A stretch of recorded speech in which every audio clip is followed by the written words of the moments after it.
the Lamborghini Aventador SV. Just when you didn't think Lamborghini could make the Aventador even crazier, they went ahead and came out with this, and it is just absolutely bonkers. This is an amazing car. I mean, you just look at this thing, and it's, I don't know, it looks fast even at a standstill. It's like if a stealth fighter were a car, this is what it would look like. Yeah, it's the definition of an extreme supercar. Right. Oh, we also want to thank Los Gatos Luxury Cars for letting Carbuzz come on down and film this for you today. We're just so excited to check this thing out in person because this Aventador SV Coupe, there is also a Roadster. It is only one of 600 in the entire world. That's pretty exclusive. Well, right, and there's only, of the Roadsters, which has the removable roof piece there, only 500 of those were made. So this is like a stripped-down version of the Aventador, right? Basically, the idea is just with any SV that Lamborghini does with its flagships. They did it with the Miura decades ago. They did it with the Diablo. They did it with the Murcielago. The SV, it is kind of like a stripped-down. They take some features out. For an example, the navigation system is not even standard in this. But you can put it in. It's a no-cost option. Right. So they just strip it down, make it lighter and more powerful. So how much lighter is it than the standard one? A few hundred pounds. That's good going. Yeah, they did it all through increasing the use of carbon fiber. Right, loads more carbon. Absolutely, and just look at this dash. It's unlike anything out there. It's radical. Oh, let's start this up. This is nuts. I love that starter button.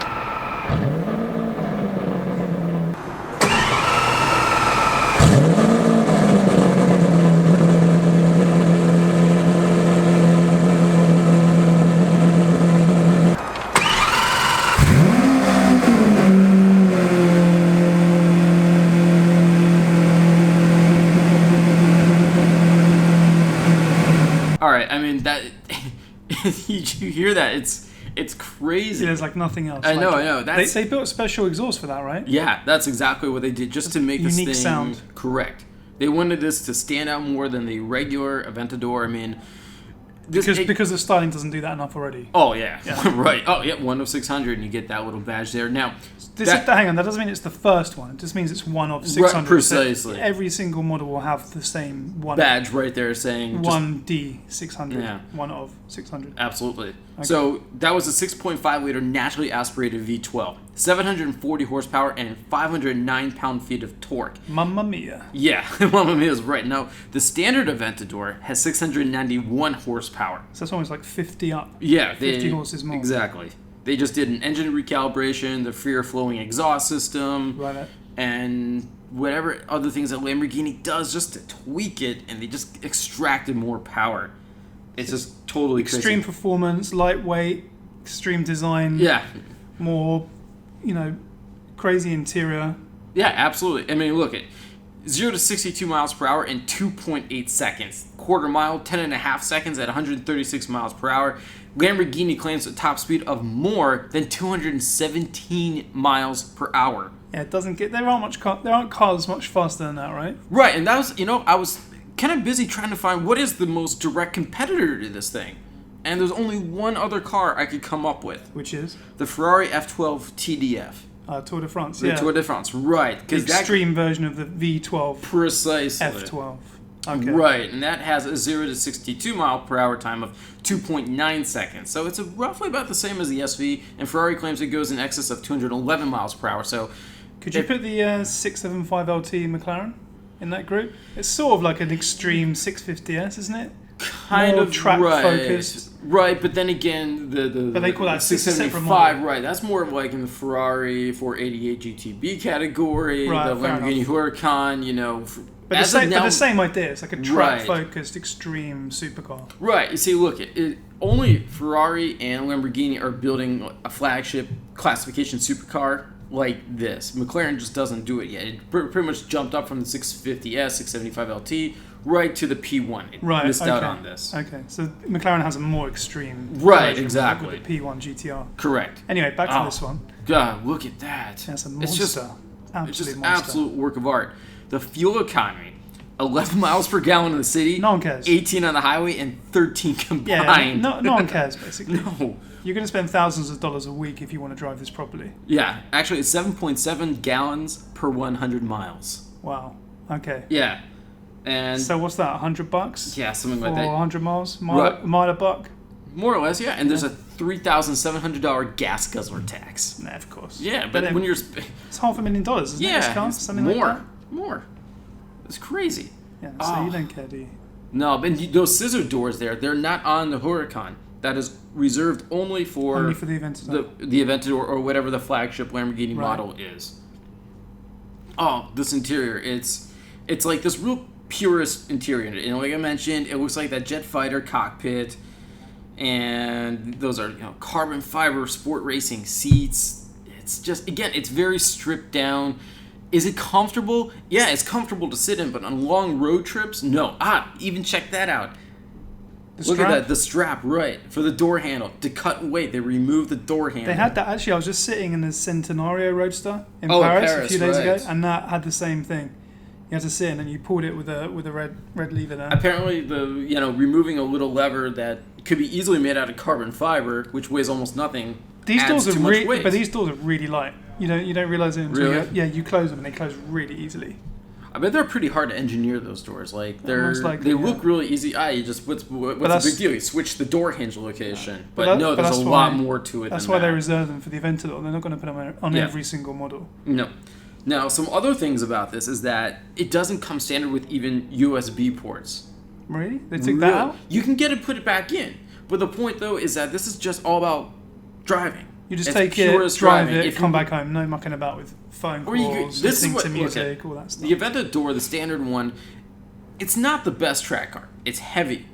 It's wide. Right. And this car, it's still heavy. It weighs, 3,800 pounds here. That's pretty big. But the point, though, is that if you're going to track an Aventador, this is the one to do it. And that TFT screen. Yeah, it's only in yellow. That's different on this car, right? Yes, that is unique solely for the Aventador SV. That does look like something out of a plane, doesn't it? It does. That's and that crazy. whole center console, I mean, So that's like a Lamborghini design trait, but that's all carbon fiber trim. Right. Every bit of that. There is nothing fake about this.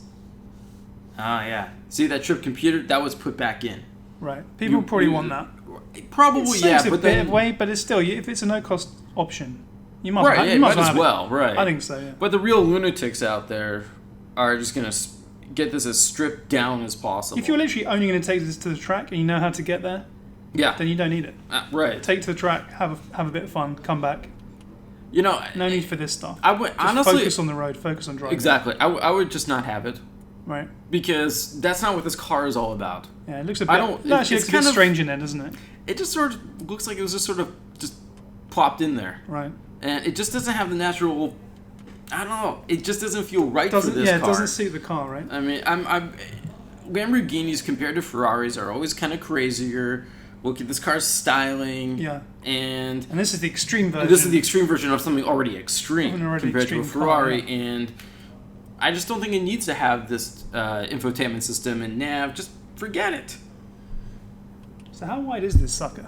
Oh, it's wide. If you compare it directly to, say, a Ferrari F12, you're going to notice, but get this, it's as wide as a Ford F-250 Super Duty pickup truck. That gives it a bit more. Just to, like... I can get it now. Right. I need people to understand, if they haven't seen one of these in person, just how wide this sucker is. That's why the standard Aventador is not the best track car. Right. It's, it doesn't take the curves and the twists like a Ferrari does. But you got to remember, Lamborghinis from the get-go with Ferruccio Lamborghini, they were never meant to be raced or track cars. They were GT cars. But you can see here the styling of the Aventador and the Huracan, where they dominated with hexagons. You can see that everywhere. If you just look at every little part of the car, you'll probably find a six-sided shape. Right, and look, even those buttons where the volume is on the right, that's the hexagon. And look at the theme, just with the flappy paddles right there on each side of the steering wheel. There you go too. Yeah. Everything. Even here you go. You still have the angled instrument cluster for the driver. I'm pretty sure that's a hexagon. Yeah, well, it's the closest thing they can get to it. Now, there are several driving modes that you can pick for this, believe it or not. Yeah, There's specifically 3. You have Strada, Sport, and Corsa. So now, Strada is Italian for road. Road. Sport. Sport. Really? Yeah. Okay, and Corsa is racetrack. Right. Now, you're not going to want to put racetrack on the road because this thing, it's going to become just an absolute animal. Right. It's got launch control, all of those high-tech little bits. This car has, and then some. You're taking some chances because all the Right. safety nannies come off. Throttle can response turn them goes off. up a lot. Yes. And you just might find it too much of an animal to handle on the road. Now, you see that rear wing quad there? exhaust is amazing, isn't it? Oh, it is. Look at that rear wing, though. That's actually fixed. Right. You can manually adjust like it, that. but it's not like it automatically deploys. It's always there. Yeah. Now, some like people that. didn't like that at first, but like I that. like it just because it's just nuts. Like even the wing mirror, look, there's 6 sides to that. Yep. Everywhere you look. Everywhere. We're going to have a video of that soon. Oh, yeah. The 6-sided. It's just too cool not to show off here. Yeah. Oh. Notice that, you don't even have power adjustable seats. Of course. It's all You've manual. got to save weight now. You gotta strip down. Oh, It all looks that pretty comfortable Alcantara. in It is. It's a comfortable interior, but you Clearly sit driver really, focused. I mean, you can have a passenger in there, but passengers, he's not going to touch anything. But you sit so insanely low to the ground. Yeah, your ass is basically Literally, touching the tarmac, isn't it? it feels like you're scraping the tarmac with your ass cheeks. Yeah, exactly. Like a go-kart. Yeah, literally. Like a giant $500,000 go-kart. Right. So apparently, the Aventador SV, it's offered in up to 34 base colors. Right, what would you go for? Green? Yeah. Green's Green or nice. like yellow Yeah. or orange, just something. I like this though. I like white with black wheels. I'm a big fan of that. Yeah, combination. that is cool. If you're having white, get the black wheels. Good I combination. don't know. I think white is With a nice SV honestly kind graphic of on the side. boring. It is a little bit. Oh, by the way, did you know that big SV sticker logo on the outside? Is that standard? You get No, that's optional. It costs an extra $2,800. What? They charge you for that shit? Of course, Wow. they charge you for that. And you can get in a Hang fire on. extinguisher No for USB. $800. What's that? That's a USB, isn't You it? can, like I said, you can get them added in. Ah, It's not okay. one of those things that's That's quite a nice automatically place to put it, standard. actually. Actually, yeah, It's that out of little the way, side isn't it? pocket there, yeah. Look, is there any place to put it on the center console? No. I mean, this is not a car of creature comforts. Right. It's madness. But that one is a creature comfort that you probably want, actually. That's Just why a little Lamborghini USB still offers cable's it. fine. Yeah. Oh, here we go. And here's your frunk. The only storage you have is right here. That's it. That's it. Well, because the engine's in the back. And it's split into 2 compartments for you. Yeah, that it's helpful, but You're not taking it grocery shopping, are you? I wouldn't take this into any parking lot, like a Costco or Walmart Right, parking yeah. lot. You'd be nuts. Yeah, not near the peasants' cars. No way. I would just double park it, just keep it away from everybody. All right, so let's talk about pricing here. What do you think it goes for? You came up with a pretty good number. It's about $500,000, isn't it? Right. It's got to be. It starts, just the start price is $490,700. Yeah, that's about right. Now, this one, it's got a lot of options, such as those SV sticker logos, the carbon fiber footplate. Those are $1,400. The branding package, $1,300 as well. A travel package, another $1,100. The red brake calipers you saw, those are almost $1,400. So all in, including a destination charge of $3,495 and that $3,700 gas guzzler tax I mentioned, $534,635. Wow. Yeah. That's a big chunk of change. But But you're getting an amazing car for that. It's money well spent. It's one of 600. It's gonna go up in value because it's naturally It's not gonna aspirated, do- V12, they're dying Right. out. Now, some people were One of the last complaining ever. that this, like all Lamborghinis now, power goes to all 4 wheels. Sure. You can thank VW Group for putting that into place several years ago. But it has a 7-speed single clutch transmission. This is not a dual clutch like in the Ferrari F12 TDF. Lamborghini has not gone into, well, they just started with the Huracan, but this is still So maybe a the single clutch. next generation will have that. Perhaps. We'll see. But I mean, It is a beautiful car. it is. From every angle. I mean, I don't know how anybody cannot like this. I mean, it's not. And people have It's not complained for everybody. People complained when the Hurricane came out that it was Yeah. close in performance to the Aventador. They're like, why are you going to pay an extra 200 grand? But just look at it. That's why you're going to pay an extra 200 grand. Oh yeah. It's still the daddy. And that, of course, that rear wing, all carbon fiber. Has to be, yeah. Everything. That rear diffuser, Yeah. carbon fiber. Yeah, it's beautiful. And you're right. I love those the rear exhaust. Yeah, especially made for this car. Yeah. And you can thank Volkswagen for all that, for the investment. So we're out of time. Everyone, thanks for watching. Any more questions for us? Leave them in the comment section, and we'll see you in our next unboxing review. Thanks, guys.